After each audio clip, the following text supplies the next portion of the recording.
All right, Bozo, how's it going, man? Great, good. Everything's good, blessed. That's what's up, man. You making noise, man. You got a couple good songs out right now. You feature with G Perico, Joe Moses. Man, that's what's up, man. Doing some good numbers, getting it moving. Yeah, for sure. Grinding, trying to network, build bridges that really people haven't really been built. I'm trying to build bridges that are long lasting, not just temporarily. You feel what I'm saying? Right. I want to make bridges that are permanent, to where it's just everyday business for the homies and blacks to work together, network together, do business together. Okay, that's what's up. So that's something you're consciously working on to Yeah, try to improve. Yeah. I'm trying to make line of communication and establish the, how do you say it, like the demonstration of our talent and our culture to this point. You know what I'm saying? Because Chicano Rap has come a long way. And where we're at right now, like, you got a lot of artists that are Chicano Rap that can really hold their own lyrically and, even swagger. You know what I'm saying? Like, we're there, I think. It's just a matter of presentation and promotion, you know what I mean? Getting more eyes on the culture and shit. Yeah. But obviously we can't do that without going through hip-hop. You feel me? Okay. So if we plan to be respected in the industry, then we got to make sure that we got the product for that. You know what I'm saying? I hear you. That's what's up. All right, well, let's take it from. Let's start from the beginning. Where'd you grow up at? I'm from the city of Pico Rivera, southeast Los Angeles. My neighborhood is my gang. I'm from Pico Nuevo. I'm a peewee. So Okay. that's where I've been at most of my life, yeah. All right. What was it like for you growing up there? Great. I had a beautiful childhood. I moved into Pico when I was like about 5 years old. We used to live in West Los Angeles before that. And then City of Commerce. We lived in Commerce for a little bit. But I came to Pico young. Man, had a great childhood. Pico's a beautiful place to grow up at, Chicano culture's heavy, huge. My mom died when I was 12. So after that, I became a ward of the state, and I just ran around Pico for like a long time. Ran around the streets from homeboy to homeboy, you know what I mean? The hood took me in and took care of me at that point till I was like about 18, and I started moving back in with my family and stuff, my sisters. But I had a good childhood. I love my city. Oh, okay. So, what were some of the things you experienced growing up there? Really back in the day, well, I obviously grew up like, my teenagers were in the 90s, so heavy gangbanging, you know what I mean? The culture. Whittier Boulevard runs through my neighborhood, the cruise nights, so I grew up heavy on the cruising, you know what I mean? Every weekend, it was on bumper to bumper down Whittier Boulevard, Paramount, fucking Lakewood, all that shit used to get packed. So the Chicano Cholo culture was heavy when I was growing up. And West Coast gangster rap was heavy when I grew up too, so that's where I got my influence into rap and the style that I have now, you know what I'm saying? But I mean, the 90s, it wasn't rare to see murders. It wasn't rare to see drive-bys. It wasn't rare to see people get beat up, fucking doing prison time. Back then, I was doing juvenile hall time. So I went through all the juvenile halls, Los Padrinos, Central, Silmar, Cam Gonzalez, Cam Scobie, Cam Resnick, placements, Woodland Hills, fucking everything you could think of, you know what I'm saying? So I did a lot of time growing up, and I just did a lot of gangbanging, so I guess, I don't know, people might take it as negative, but I take it as a blessing. It really molded me, and the streets were the dad I didn't have, you know what I'm saying, at the time, you know what I mean? So to me, it was a growing up process, but I love it. I wouldn't trade it for nothing. Okay. So what were some of the things you got busted for growing up? First, my first time ever getting locked up, I got caught with a SKS on Whittier Boulevard. A semi-automatic rifle. It's like an AK-47, the probably like the little stepbrother of the AK. I got caught with one on Whittier, just trying to shoot motherfuckers, Cops got to me, took me in. I went to Cam Gonzalez at that time. I was there about a year. Cam Gonzalez is a camp, but it's a lockdown camp. It's built like a prison with a brick wall around it in the middle of the Malibu Mountains and stuff. Just, growing up in the halls and in camps is a lot of fist fighting, you know what I'm saying? Set tripping. We don't really bond like how you do in adult prisons. Like in the halls, it's all gangbanging. Like you just, punking fools and testing fools nuts, you know what I mean? At least it was like that back when I was a kid. So yeah, just That, and then I started doing robberies too. How old were you when this happened? I was about 15 years old. 15 years old, I got caught with the SKS. I was in the system till about 17 for like 2 years. Then I got out, and then, you know, after that, I had a dad, but my dad couldn't financially be there for me, you know what I'm saying?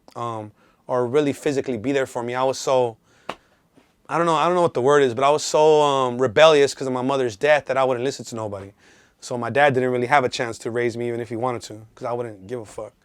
But, so I'm not blaming him for nothing, you know what I mean? It's not like that, but, you know, my family, we have a history with the streets, you know what I'm saying? I have a brother-in-law that, you know, he just got out 2 weeks ago from doing 10 years himself. So my family, you know, we've lost people due to gang violence, you know what I mean? So, talk about that a little bit. So your whole family is involved in gangs. Are they all from your neighborhood? No, we grew up in my neighborhood. I have a brother-in-law from my neighborhood, and then I have well, an ex-brother-in-law, should I say? That's my homie, but he's the reason I got introduced to my neighborhood. One of my sisters' first baby's daddy and shit. And then, but my brother-in-law, my current brother-in-law, yeah, he's from a gang, but he's not from my hood. He's from a neighborhood on King Cobra's out of Bell Gardens. But that fool's, you know, that was like my role model growing up. All my role models have been super thugs, you know what I'm saying? D-Boy from Crazy Riders is fucking one of the biggest notorious dope dealers of all time in West Los Angeles. And then I had my brother-in-law, like I said, Rick, that just got out. He just did another 10 years. My homeboy from my neighborhood, Travieso, which is my brother-in-law. And just the whole male influence in my life was, you know, thugs, you know what I'm saying? So, yeah, I wanted to be a thug. Plus, the women that I love the most in my life were in love with thugs, you know what I mean? So, I wanted to, you know what I mean? I wanted to emulate what they glorified and what they looked up to, you know what I'm saying? It was a no-brainer I was going to be a fucking thug, you know what I mean? Right. How old were you when you started to get involved with the streets? When I first got introduced into gangs, I was about 5 years old. I saw the first person get murdered at 7 years old. I'm across the street from my house. At 7 years old. At 7 years old, yeah. You physically saw it with your eyes. Yeah, they did a drive-by in front of my house and shot the homie in the driveway. The homie Izzy, rest in peace. He was from He's your from my neighborhood? hood. He's from my hood. Yeah, he's from my hood. So yeah, they shot him, killed him, and then I think my next was probably that same year. Wait, nah, probably like 2 years after that. What were you thinking when that happened, man? Were you like that's 7 years old? I was thinking I wanted to grow up and retaliate for him. That's what I was thinking. Okay. Yeah, I was thinking I wasn't gonna let that shit ride.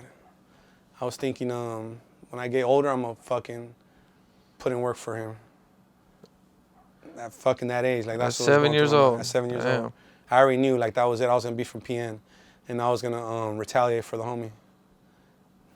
Weird, I know, it's strange. I trip out on that shit now, like at such a young age to have that train of thought, but I swear to God, that's what I thought. Yeah. Because I saw the people in my community suffering behind his death, you know what I'm saying? So I kind of took it like as I was offended by it, you know what I'm saying? And yeah, we were seeing people die a lot at that time. The homie Willow died down the street. They found him dead on our way to school. He was dead. A lot of people were dying, you know what I'm saying? So one of my best friends also, my homeboy Prowler, growing up, he's my best friend to this day, one of my best friends. And after school, he saw a man murdered while he was playing in his front yard. And I remember him coming to school and telling me like, hey, they killed some fool in front of me last night, you know what I'm saying? Like broad daylight. I mean, yesterday, broad daylight after school. Me and Richard were playing on my front yard and they killed so-and-so from so-and-so, you know what I mean? And so at that age, and he was like, I remember when we were kids too, he told me the same thing. He was like, I want to be like that, you know? I want to drop fools like in the middle of the street, you know what I'm saying?